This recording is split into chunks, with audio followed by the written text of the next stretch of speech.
Each day's the same, she wakes in pain and strains to paint the same face. She tries to maintain that positive vibe despite the fact she lost it inside. The love of her life lies asleep as she prepares for the day ahead.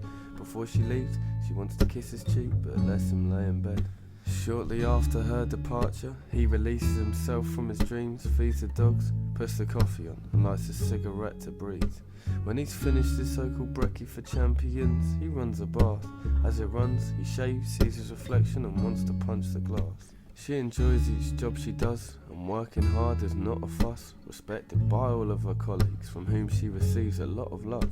She's real happy when she's at work, and feels like she's part of a team, compared to life at home where she's all alone, starved of her esteem. He doesn't exactly despise his occupation, he just feels forced, which is a feeling he hates cause deep in it grates heavily on his thoughts towards previous wars he's fought, some of which he still fights every time he shuts his eyes, but he doesn't think it will help to talk.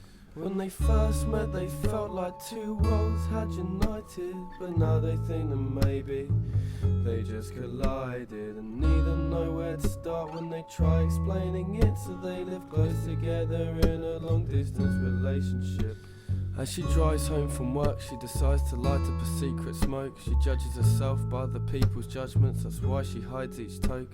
She tries to fight the urge to smoke and hides her addiction well, but if she's caught, she'll apologise. Inside she's hitting herself. He loves the sound the engine makes when his Saab accelerates, as music made for him is played full blast. At last his fears vacate.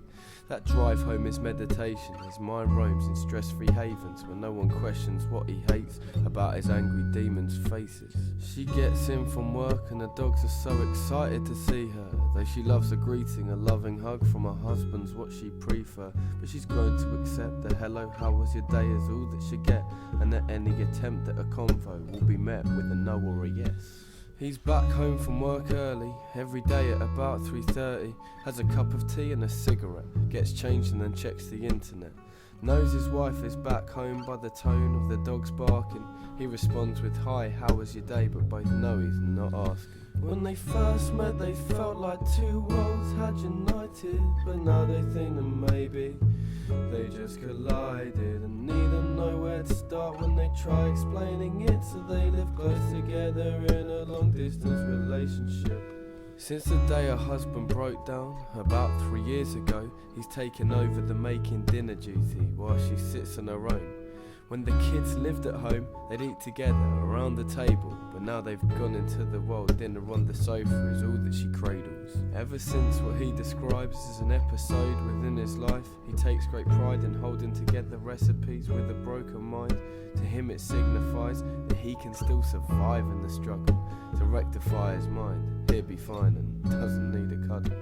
She sits down on her sofa, ready for a night of telly. Every time he goes up for a fag, she joins him and tries to start a convo over anything from their days to their lives to politics to what they've just watched. But before she knows it's time for bed and the restart button's been pressed. The TV aids his quest to ignore the alleyways of his brain, well at least the ones that have been vandalised with murals of his pain.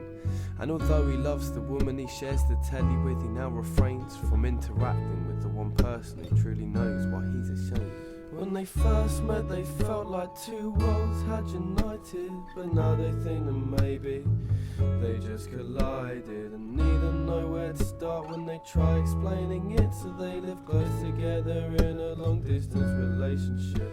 When they first met they felt like two worlds had united, but now they think that maybe they just collided, and neither know where to start when they try explaining it, so they live close together in a long distance relationship.